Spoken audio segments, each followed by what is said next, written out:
اعوذ باللہ من الشیطان الرجیم بسم اللہ الرحمن الرحیم۔ سورہ شعراء کی چند آیتیں پڑھ رہا ہوں، آیت نمبر 83 سے لے کر آیت نمبر 89 تک۔ رب ہب لی حکما والحقنی بالصالحین، اے میرے رب مجھ کو حکمت عطا فرمائیے اور مجھ کو نیک لوگوں میں شامل فرمائیے۔ وَاجْعَلْ لِي لِسَانَ صِدْقٍ فِي الْآخِرِينَ، اور میرا بول سچا رکھیے بات کے آنے والوں میں۔ وَاجْعَلْنِي مِنْ وَرَثَةِ جَنَّةِ النَّعِيمِ، اور مجھے نعمت کے باغ کے وارثوں میں سے بنائیے۔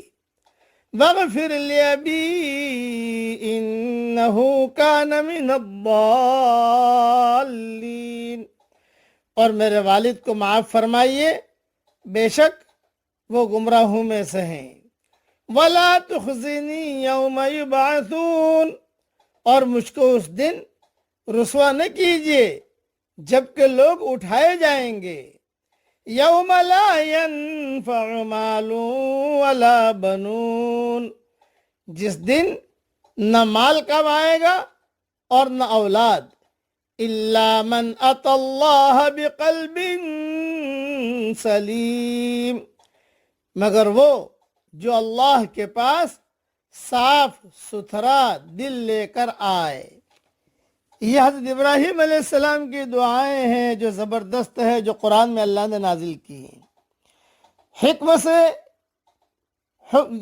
یہ جو کہا رب ہب لی حکما والحقنی بالصالحین، حکم یا حکمت سے مراد علم اور فہم، قوت فیصلہ یا نبوت اور رسالت یا اللہ کے حدود و احکام کی معرفت ہے۔ دوسرا کہا وَاجْعَلْ لِي لِسَانَ صِدْقٍ فِي الْآخِرِينَ، اور میرا ذکر خیر پچھلے لوگوں میں بھی باقی رکھ، یعنی جو لوگ میرے بعد قیامت تک آئیں گے وہ میرا ذکر اچھے لفظوں میں کرتے رہیں۔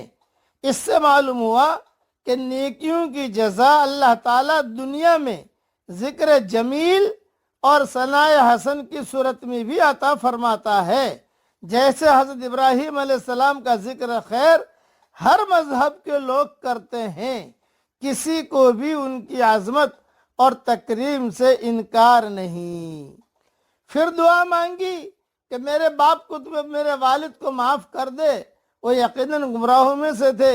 یہ دعا اس وقت کی تھی جب ان پر یہ واضح نہیں تھا کہ مشرک اللہ کے دشمن کے لیے دعائے مغفرت جائز نہیں۔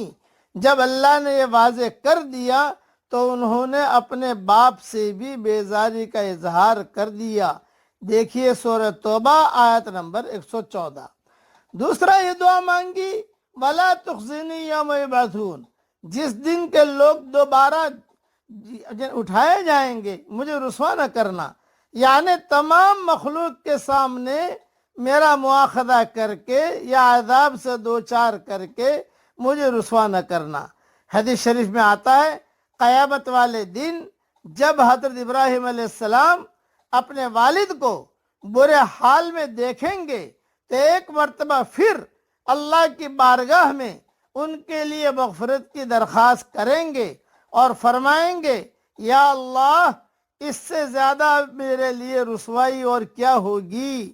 اللہ تعالیٰ فرمائے گا میں نے جنت کافروں پر حرام کر دی ہے، پھر ان کے باپ کو نجاست کے لتھڑے ہوئے بجو کی شکل میں جہنم میں ڈال دیا جائے گا۔ صحیح بخاری شریف میں یہ حدیث ہے۔ یہ سارے مضمون، اس لیے ایک بات یہ ذہن میں رکھنا، حضرت ابراہیم علیہ السلام نے اپنی دعا میں جو باتیں کہیں وہ سب قبول ہو گئیں، مگر اپنے باپ آزر کی مغفرت کی دعا قبول نہیں ہوئی۔ اس سے اندازہ ہوتا ہے کہ دعا تمام تر خدا اور بندے کے درمیان کا معاملہ ہے۔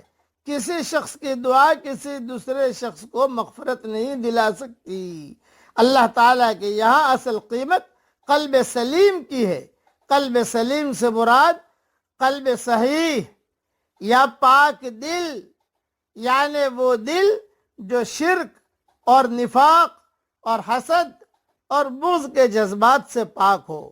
بالفاظ دیگر خدا نے پیدائشی طور پر جو دل آدمی کو دیا تھا وہی دل لے کر وہ خدا کے یہاں پہنچے، کوئی دوسرا دل لے کر وہ خدا کے یہاں حاضر نہ ہو۔ بس یہ اہم دعائیں ہیں، اسے یاد کر لیجئے۔ اب آج تو یہی دعا مانگ لیجئے، پڑھیے میرے ساتھ۔ اے اللہ